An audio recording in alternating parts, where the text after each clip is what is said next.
fan up, but it won't do. No, these fans. Oh. Is there a way to put them on but not hurricane? Just lay it down without the stand and it helps it stay in there. Okay, forget it. Forget it, Derek. Turn that off.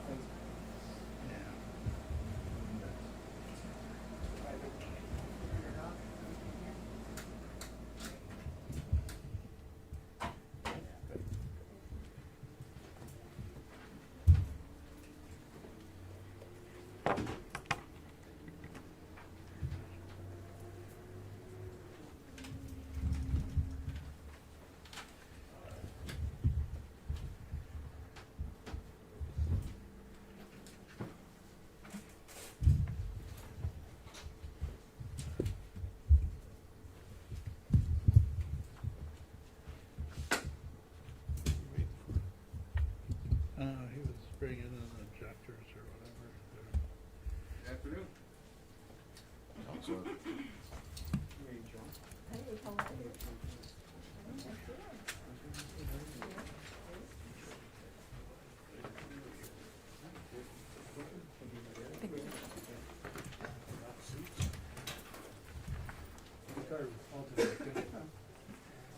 Those without a seat will have to go behind the cameras. Okay. Go ahead.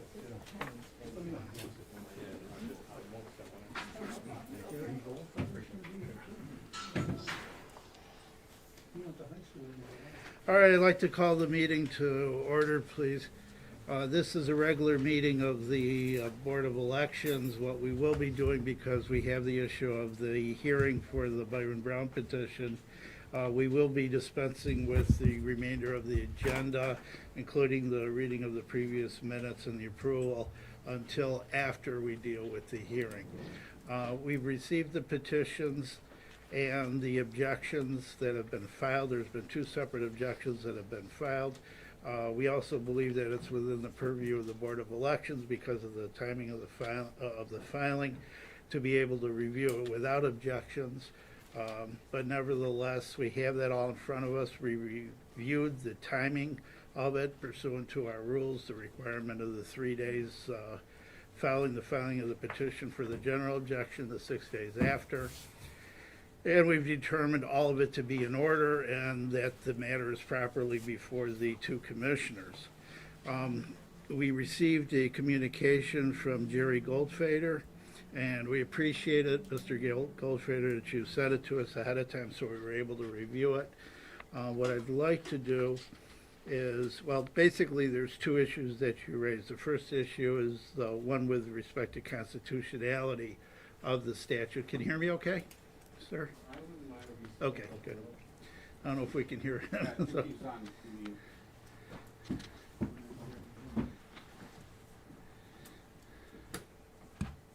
Could you unmute yourself there? Unmute, yeah. You can hear Jerry on the feed if you're not hearing him in here. No, we're not. Yeah, so we gotta figure that out. You can hear him on outside of this room. Oh, okay. So we have to leave the room if you're on? No. Not you, Peter.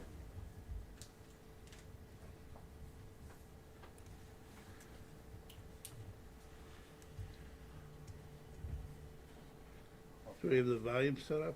It's on. Okay.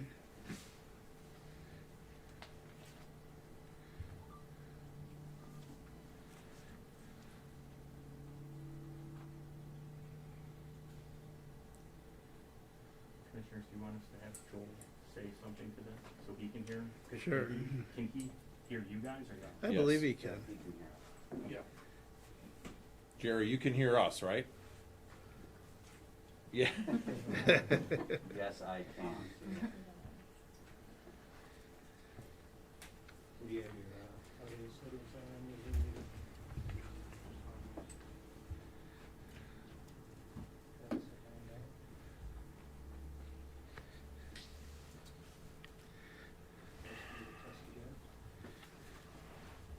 Jerry, can you hear now? We can still hear. He can hear us, but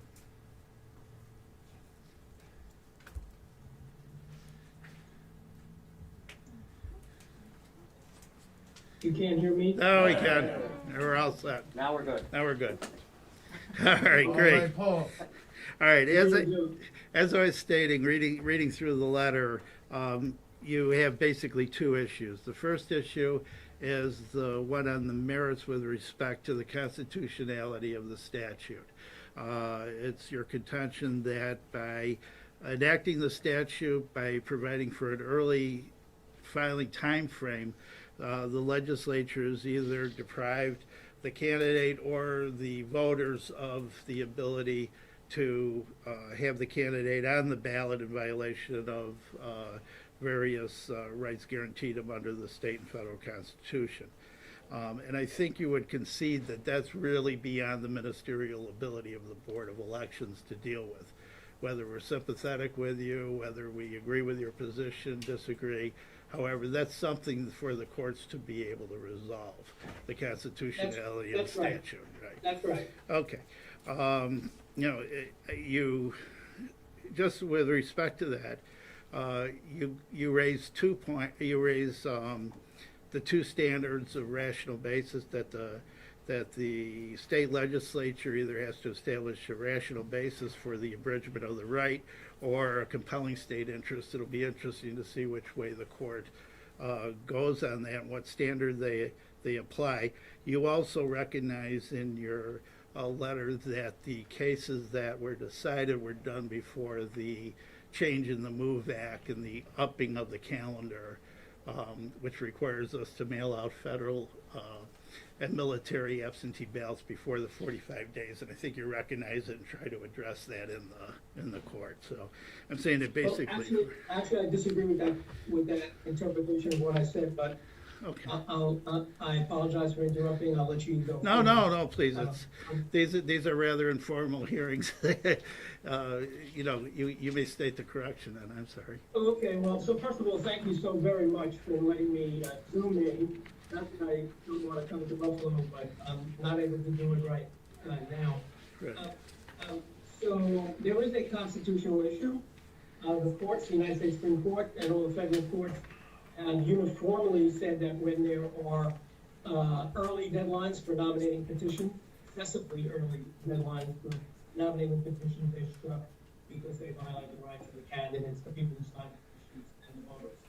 That's true, and it is also true, just as you said, that that is beyond the purview of the Board of Elections to decide that issue. You may agree with me, you may disagree with me, but that's beyond your jurisdiction.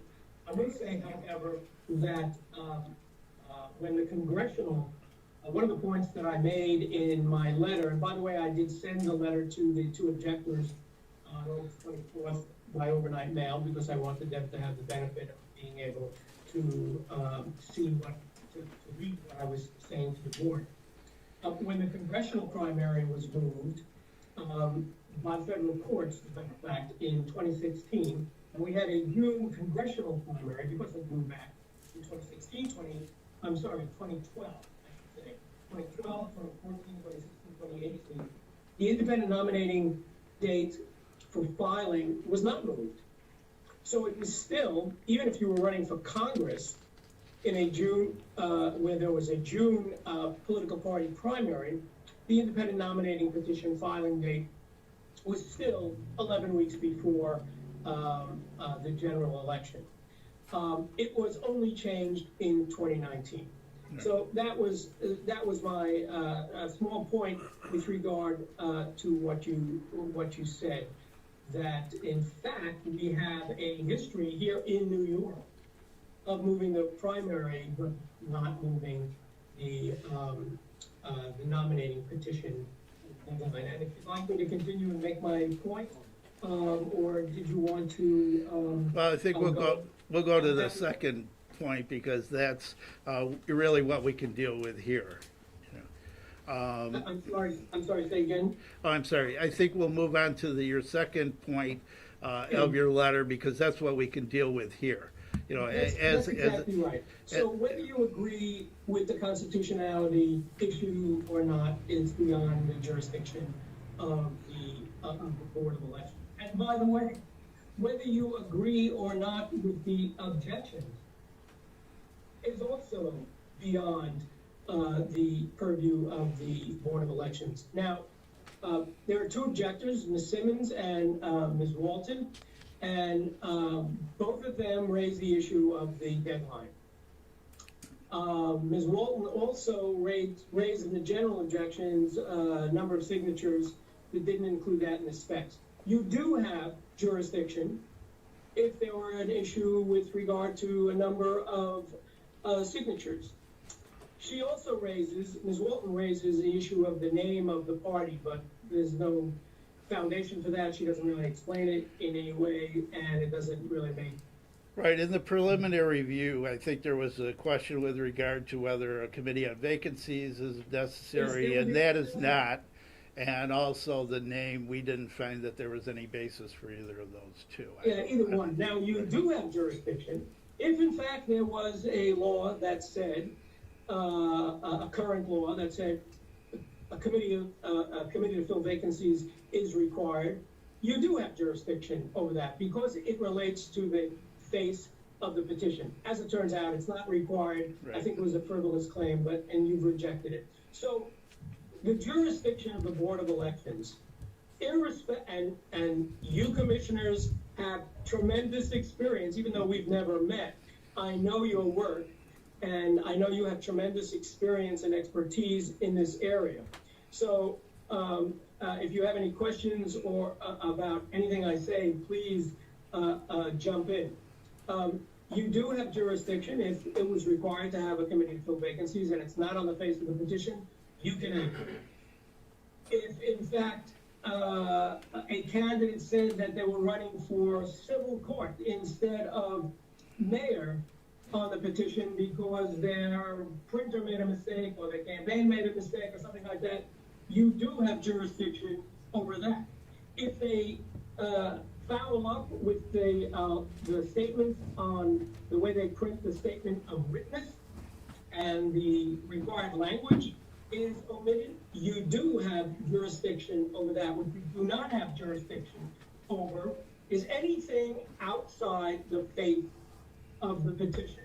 So if Zephyr Teachout decides to run for the 15th time, and she decides to run for governor against Kathy Hochul, Governor Hochul, and there's an issue with regard to, well, does she live in the state? Because she's lived in any number of states. You don't have jurisdiction over her residency.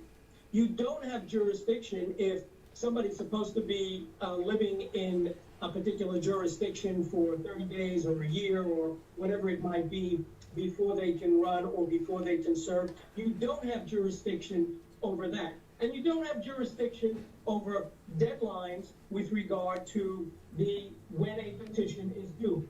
You can look at the petition and decide that it is, the format is valid or not valid. You can look at the petition and decide if the language that's required is there or not there. But you can't go outside the petition. And I took the liberty of citing to any number of cases that are good law, old cases, new cases, that state very specifically, and I know you've read it, what I sent to you, very specifically that the Board of Elections has ministerial jurisdiction. We look at the petition. Is it on its face valid? If it's on its face valid, then any objection that somebody may have to something outside the face of the petition, that's for the courts. And courts are happy or not so happy to decide these things, but that's who decides those issues. So from my point of view, you cannot sustain their objection. Now, you can vote no, or you can abstain because you really don't have jurisdiction to go beyond your ministerial duties. Now, I know, as you know, that sometimes boards of elections in all 62 counties, New York City, all 57 boards and the state board, sometimes go beyond that jurisdiction. And very often, if not always, courts knock them down. And the cases that I cite to you are pretty specific and explicit on this issue. So your job, whether you agree with the objection or not, whether you think it's a valid objection or not. Your job is to look at the petition, which you've done. You look at the issue with regard to the committee to fill vacancies, with regard to the name. You've seen that there are a sufficient number of signatures. That's your job. Your job is to exercise your jurisdiction. And frankly, I'm not going to say what I would do, but I think I would rather, I would abstain just to so I wouldn't step on anybody's toes. But the real thing, the real avenue here is to not to sustain the objections. And if you want to vote no, or if you want to abstain, either one of them, either one of those actions, is appropriate based upon the cases that I've suggested are the controlling cases for the Erie County Board of Elections and every county board of elections. I understand your argument and the fact that the board is limited to ministerial actions. What you're basically saying is if it looks like a petition, walks like a petition, and quacks like a petition, it's a petition, and we have to accept it. You put it better than I did. Oh, that's right. This board, just for your information, has been fairly aggressive with respect to where that ministerial line is drawn. We've had instances, and it's gone up to the Court of Appeals, which denied leave, but the Fourth Department affirmed, where someone came in, did not meet the residency requirements for the City of Buffalo School Board election, admitted it to the board, and the board invalidated the petitions. He was represented, the candidate was represented by a very good attorney who articulately explained, I think, everything that you said. The Fourth Department didn't buy that argument and upheld the board's actions, and also went to the Court of Appeals. We argued in front of the panel. They decided to deny leave, but from the comments of the two judges that we were before too, it was basically like, well, the board, it may not fall within that ministerial act, but the board's got to do something that follows the law. The question that I would have is, we get a petition in front of us for somebody who's 18 years old by our records and wants to run for a member of House of Representatives, where you have to be 25. Are you saying that the board has to accept that petition and put that person on the ballot even though he doesn't meet the qualifications? Well, what I'm saying is if there's no objection to a petition, then the board is limited as to how it treats that petition. Now, in the case that you just mentioned, what you said was, I'm not familiar with the case because you didn't say the name, but if the person admitted that they're not qualified, that's a different ball of wax here, But the truth of the matter is, while it may make sense for you to look outside the petition, on some level it makes sense, but you don't have the jurisdiction to do it. Well, I think with I don't know the facts of that Fourth Department case that you just mentioned, because, as I said, you didn't mention the name, but if that case, the board went outside the jurisdiction, it shouldn't have. It shouldn't have, and it shouldn't be done here when we know that those kinds of issues are really for the court.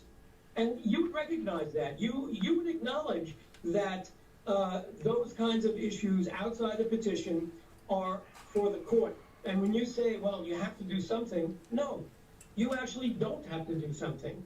You don't have to sustain an objection or even vote on an objection if it's outside the face of the petition. Now, you may think, well, otherwise, what are we doing here? What you're doing here is looking at the petition.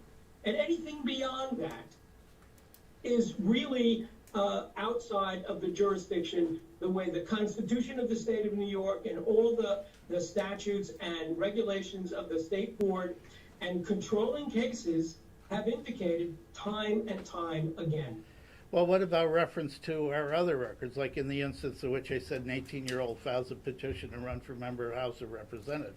We have records that say this person doesn't meet the qualifications.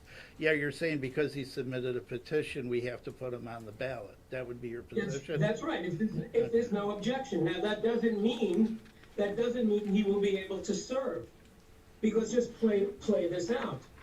Let's say he or she, who's 18, gets elected. Well, he hasn't met the qualification clauses of the United States Constitution, and the House of Representatives would be within its power and has the jurisdiction not to seat him. It's not the Board of Elections of Erie County who decides not to seat him. It's the House of Representatives. So we need to look at the entire system of the way candidates get on the ballot, what their eligibility status is, and who has the authority to make a ruling with regard to eligibility of a candidate. Well, the statute says that it's presumptively valid if it's proper in form. And I guess Correct. your argument would be that the other sections of the election law, as far as the timing, when it's supposed to be filed, what papers are accompanying it, are not part of form. You go to the Schwartz case, which you cited, but the Schwartz case says that if it otherwise complies with law. In this case, while we may not like the law, while we may wish it was the old way, the law says these are the time periods in which you have to file this petition. And in that respect, this petition does not comply with the law. So wouldn't Schwartz say that that's something that the board could act on? No. On the contrary, the Schwartz case, the court ruled in that matter. The board did not, because the board, as the court said, the board did not have jurisdiction to do it. The court did it. This is an issue that belongs in the court. I know it may strike you as a little weird, or maybe even silly, for you to not tackle this issue. But if you're going to tackle this issue, then you also have to tackle the fact that federal court after federal court after federal court has said that a premature filing deadline is unconstitutional. If you can't have it both ways, you can't say, "Oh, we have to follow the law." It can't be unconstitutionally. It can't be excessively early, because then it's unconstitutional. And the federal court in New Jersey said if it's before the primaries, it's by definition unconstitutional. So I'm not even making that argument necessarily right here, but and that was a June deadline. So if you're going to say, well, we need to look at the statute with regard to the state deadline, what the legislature did in 2019, even though it didn't do anything in 2012, 2014, 2016, and 2018 for congressional primaries, if we're going to look at the state statute on this, then you really also have to look at the constitutional issue. Now, I said to you before, no, it's beyond your purview. But it's not beyond your purview if, in fact, you're going to look at matters extrinsic to the petition itself. If you want to look at 6-158-9, you also have to look at the constitutionality issue as well, and that's why I included it. I'm not suggesting that you do both. I'm suggesting that you abstain on these or vote no on these objections so that they're not sustained. So you keep your hands clean in a way with regard to what your jurisdiction is and what it isn't. But if you're going to go outside, then you need to deal with the constitutionality of it as well. And I think that would be wrong. I think it would be wrong on both counts. The difference, however, with a set time frame in which a petition is supposed to come in and a question on constitutionality is the discretion that clearly the board doesn't have. We have to make a determination if it's unconstitutional or not. That's not our job. But it certainly is no discretion if a petition comes in on a date when it says it's not the filing period. And it not only applies to the petition, it applies to the acceptance. The way I would put it, sir, is that you don't have discretion to not accept it. As you said, they're presumptively valid. And if they're valid on the face of the petition, then you have the duty to reject any objections that go outside the petition. You do not have the duty or the authority to go beyond it. That's why I cited case after case after case on this particular issue. But the statute doesn't limit it to. You would be fulfilling your duty as a board of election, as contemplated by the state constitution and all the regulations. You would be doing your duty to reject, not to sustain these objections, whether you vote no or you abstain, because that is what your job is. But the statute itself doesn't say just look at the face. It says if it is in proper form. And the question is, what does improper form include? I think it includes the items on the face. The cases do. But we've had cases where it hasn't The Court of Appeals cases, the Court of Appeals case that I've cited to you, and all the cases that follow it, that I cited to you, say, do not look outside the face of the petition. That's what they say. But Schwartz says, if as plaintiff alleged such examination showed compliance with the statute, the board was functus officio. I agree with They that. were talking, what they were talking about was eligibility. Do not go outside the face of the petition to decide eligibility. Do not go outside to the petition to decide constitutionality.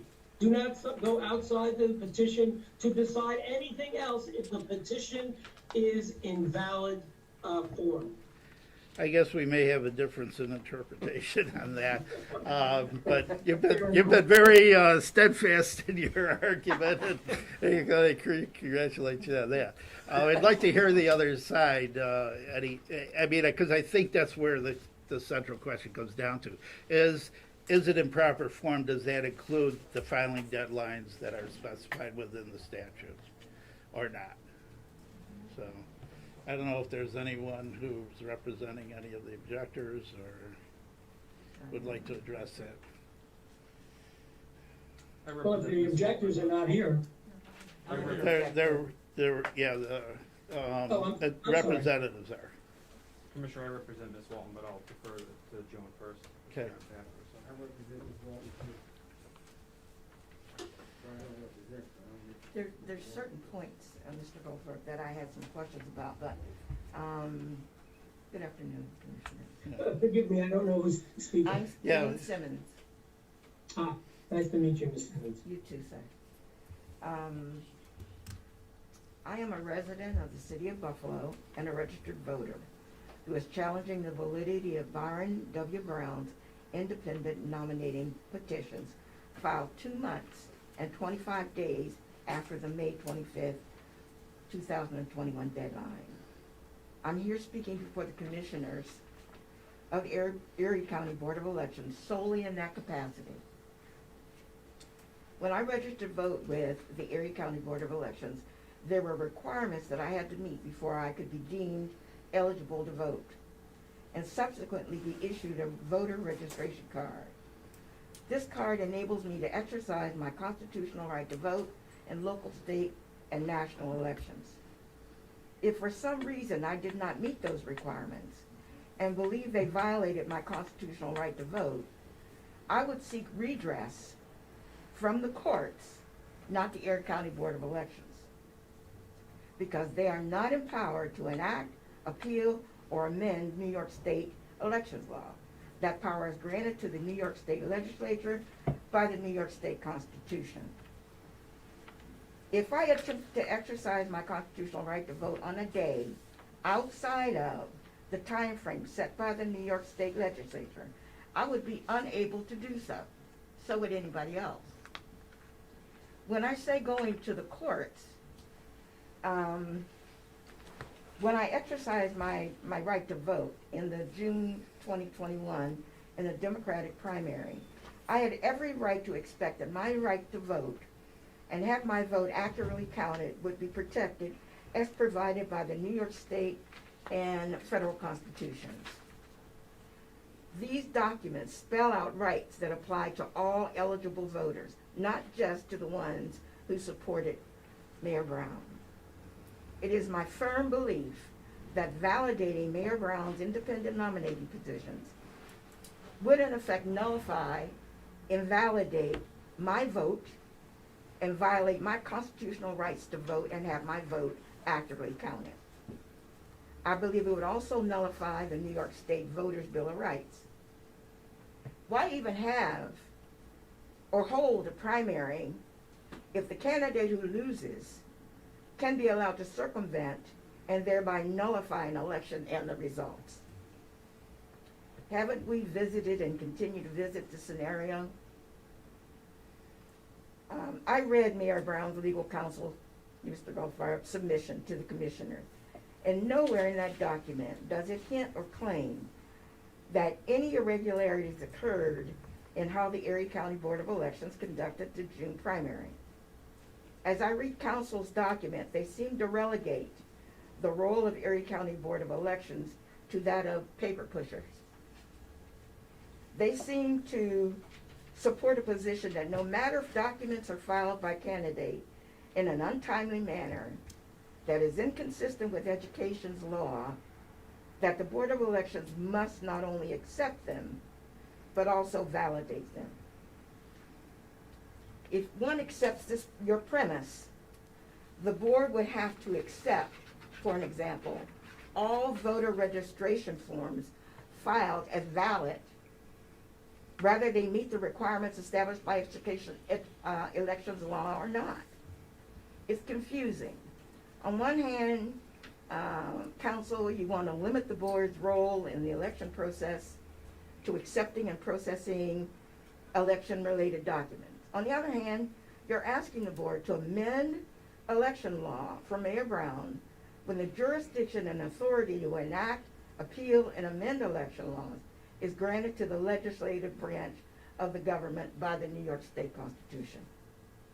I have confidence in the Erie County Board of Elections' ability to ensure fair elections based on New York State election law, rules, and regulations, and their ability to ensure that these election laws, rules, and regulations are followed by all candidates without exception.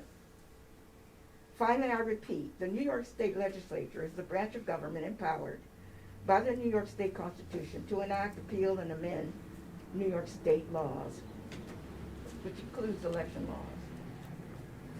Mayor Brown followed the same election law that he is now declaring violating his constitutional rights until he lost the primary. You can't pick and choose which election laws you want to adhere. That's not how a democratic voting process works. His only justification for attempting to circumvent election laws and the New York State Constitution is his loss in the primary. That is not sufficient justification for violating my voting rights or those of any voter residing in the city of Buffalo. The people spoke. India Walton won the Democratic primary and should be the only name on the November ballot for the office of mayor of the city of Buffalo. That's how democracy works. And just to touch on a point, sir, when you cite cases, election laws, rules, and regulations are probably the most decentralized in our governments. They vary by state, by city, by town, by village. So when you cite cases, they don't necessarily apply to New York State or the city of Buffalo. There are certain criteria that they have to meet so that they are in line with federal election laws and don't violate the constitutional rights. But citing cases don't necessarily make your argument that the Board of Elections doesn't have the jurisdiction to decide whether or not someone meets the criteria to be on the ballot. That date, May 25th, 2021, was a date that was known beforehand. That change was made 2 years ago, okay? All the candidates were privy to that information. It's not like it was done the day before. They had 2 years, and they knew that date. It took 2 months and 25 days for Mayor Brown to file this petition to have his name on the ballot on the Buffalo Party line. And I think the board does have jurisdiction. I think that if we don't have rules and regulations, we have chaos. Thank you. Well, thank you. One thing that I would like to clarify with respect to your comments, though, I don't think this is any kind of attempt to nullify the primary election. I mean, India Walton is the nominee of the Democratic Party and will be appearing as that. The question is the ballot access of Mr. Brown, whether he's going to be able to obtain an independent party line, and the arguments which are being presented, I believe, are under the federal and state constitution, that those arguments, or that the statute as it currently sits is unconstitutional, and therefore the court should give him the remedy of having it. As the board looks at it, you know, I'm still, I'll admit right up front that we're a more aggressive board probably than others. And I think that we've taken the position in the past that we have the ability to rule on things that are questionable, whether they're ministerial or whether it's ministerial with a comparison to other records that we've had. And to that extent, we've been upheld and we've issued the decisions from the board, and I think in a fair and just way. When the Can I courts... address that? Yeah, sure, go ahead. So I'm giving you the opportunity to be less aggressive. I'm giving you the opportunity to stick to your jurisdiction. Look, you know, Ms. Simmons, I appreciate your comments. And it's not about, as the commissioner said, it's not about the Democratic primary. Your candidate won the Democratic primary. But it's about him being on the ballot and giving the voters the opportunity to vote. And that's why we have independent lines. You know, the very first case, commissioners, that dealt with this was the Supreme Court of the United States.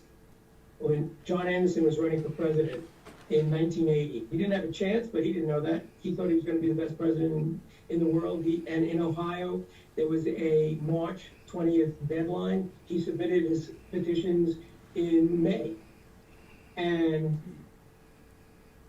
the Supreme Court of the United States in 1983, 3 years after the election, said that it was excessively early and the board should have accepted his petitions and put him on the ballot. The Supreme Court of the United States thought it was so important that they didn't decide that the case was moot just because the election occurred and he lost badly, because they believed, obviously they believed strongly, that if it's excessively early, the board needs to put a candidate on the ballot. So that's what we're talking about here. We're talking about, I was half joking when I said I'm giving you the opportunity to not be so aggressive and to acknowledge that your jurisdiction, that you shouldn't be so aggressive, and that your jurisdiction is limited. If other people have, whether it's Ms. Walton, Ms. Simmons, any other person has a problem with giving the voters the opportunity to vote for either one of them on a line, they can go to court, because it's the court's job to say, you know, that deadline was constitutional, or it was not constitutional. But it's the court's job. So I really am inviting you to stick to the jurisdiction that case after case, including the Court of Appeals of New York State, has said, to limit your decisions to the face of the petition.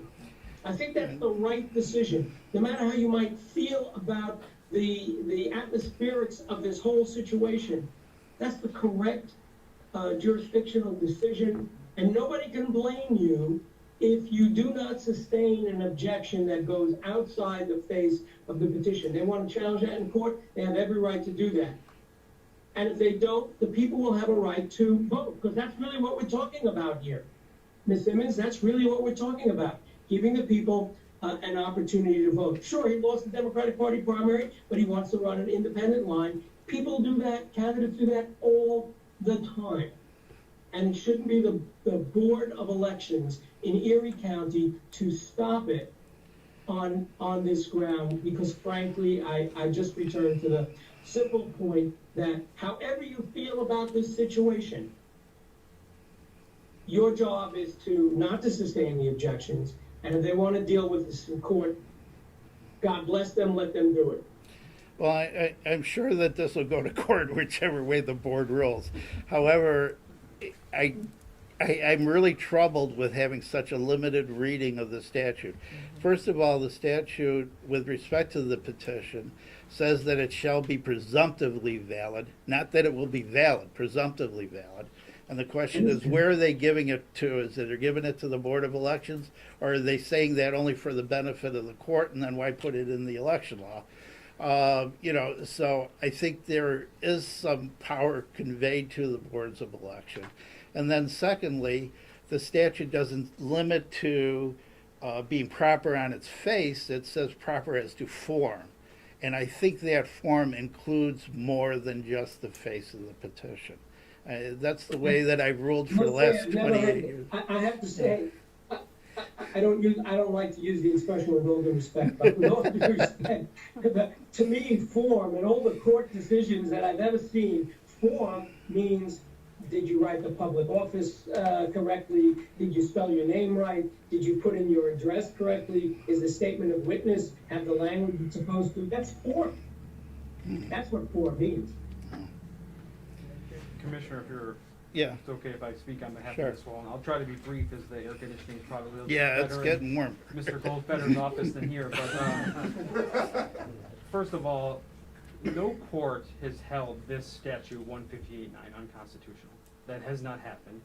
Mr. Goldfeder has not cited any authority where that has taken place. Number two, on the face of the petition is the date this board received it. You made the quip that if it looks like a duck or sounds like a duck and quacks like a duck, well, the duck also has to be here on time. And in this case, we know it's admitted, just like the residency case you mentioned, it's admitted this petition was filed untimely. The question then becomes whether or not the timeliness is something the board can or in fact should rule on. And what has not been discussed is the statute that states, it's 1062, that any petition for any party position or public office or authorization or acceptance is not received on time shall be a fatal defect. That's in the election law as shall be a fatal defect.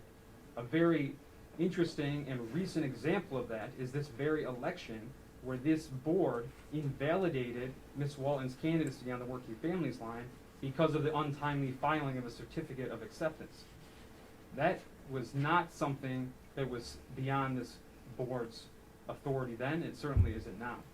More importantly, I think here is that under the pretext of ballot access, what argument is being made is essentially trying to make every potential filing that's untimely require a special proceeding in order to invalidate it.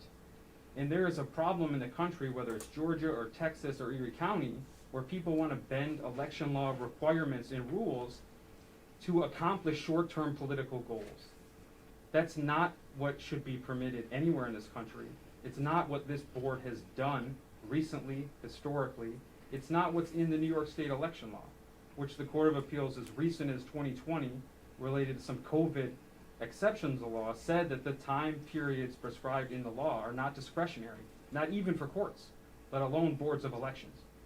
And the reason is that it needs to ensure the integrity of the electoral process, but also to ensure that electoral decisions are not made in an unequal manner that affect parties differently. And that is very applicable to this situation, given Ms. Walton's invalidation earlier this own election cycle. That was a timeliness issue. And you cannot ignore the timing statutory requirement and shift the burden to other people to commence invalidation proceedings and expect that boards of elections will not be totally under siege. The other part of this argument is the constitutional argument, for which Mr. Goldfeder, on behalf of Byron Brown, cites no precedent invalidating this law, number one. It also fails to mention the justification that actually exists for that statute, which is the New York State Legislature determining that one primary statewide, as opposed to multiple, may save New York State as much as $25 million. It also was in order to achieve the same effect that President Obama helped create by having the MOVE Act passed in the first place. New York State has the same justification as the federal government in trying to achieve that. And there may have been some years during the transition where they were able to keep that date, but that's not ultimately what the legislature determined as the proper, rational decision to make based on a very compelling interest of giving people access to the ballot in time and allowing Board of Elections to certify, print, design, and execute the administration of these ballots in a timely manner. The last thing I'll say is that the most important thing is that the Brown petition is admitted to be untimely. It's admitted on its face to being untimely. Every case law cited about the scope of the board's authority deals with something other than timing. All of the cases in the letter, none of them deal with a timing requirement. And from a practical matter, if the timing did not have to be followed by the people receiving the timing, there would be no point in having it. There'd be litigation forever. And let's say that Ms. Walton decides on Tuesday to file a petition for her own line. Does the Board of Elections have to accept it? Must there be an invalidation proceeding? What about in the sheriff's race? How about in the town of Amherst, in Cheektowaga? The Board of Elections must follow the timing law as they have done, as you will do. And if there's a constitutional argument that Mr. Brown wants to bring to court and jeopardize the timeliness of the ballots going overseas, that's up to him. It's not up to the board to make that, to force that to happen, and it certainly shouldn't be shifted to Ms. Simmons or Ms. Walton to commence that proceeding. That's why the petition should be invalidated on its face. Well, the Board of Elections is going to certify the ballot on September 9th, and as the board rules and as the court cases stand at that time, that's the way the ballots are going to be printed and mailed out. If we're directed by a court otherwise to go and change the ballot, we certainly will, and make every effort to replace the ballots that we mail out. Forgive me, Yeah, go ahead. I wasn't sure who was speaking. Oh, I am at this point. Well, that was Commissioner counsel, Mohr, so. that was Sean Cooney, counsel for Walton. Oh, okay, thank you. Yeah, I'm not convinced that the board is limited in its ruling ability to just that items which are on the face of the petition. I think that the question as to form, and while yes, you can interpret it, and you make good arguments, and I'm very interested to see how the judge rules on these things. I believe that the form, as in the Schwartz case, incorporates the other aspects of the compliance with the law, and there are sections of the law that says various things will be fatal with respect to if it's not timely received. So in that regard, I would rule the petition to be invalid as being untimely, and wish both sides good luck as they litigate this out with people with a much higher pay grade than me. So, Jeremy, I don't know what. I agree. I mean, it's our job as elected commissioners to follow the law. The law, whether someone likes it or not, or whether they think it's controversial or not, is the law. And the law is right here, the New York State political calendar that we follow. To council's point here, if I have somebody showing up tomorrow with petitions for every office in this county, we would have utter chaos here if we start to, accept things past deadlines that are set by the New York State Legislature months in advance. So I would agree with Commissioner Mohr, and I would rule to invalidate as well. Well, Commissioners, thank you very much for the Well, thank you very opportunity, much. for me to appear on Zoom and to make my arguments. I understand that this is a tricky issue for you and for everybody here, and the last point I want to make to Ms. Simmons and to Mr. Cooney and to everyone, listening here, this is about, essentially about voters having the choice in November. So that's what motivates this argument, and I appreciate your decision-making. I respect it, and Commissioner Mohr, you're absolutely right. That's what will be determined by the court, and we'll see how that works. And I will owe you the Fourth Department case that we had. I'll email it to you once I get the site. Okay, that would be I great. remember the parties. I'm not sure who sued who, but on that, so I'll check that out and get it to you within the next few hours. Yeah. Okay, great. Okay, thank you. Well, thank you again, and stay well, everybody. Thank you. Thank you. Thank you, Commissioner. All right, thank you. Thank you. Can we turn the air conditioner Yes. back on? I'm like I roasting. got it. Can you guys put the arguments online? It's over. This is- I don't even. They haven't been recorded. So we're not recording. So Not gonna do it? we I mean, didn't it's a record it. document, I can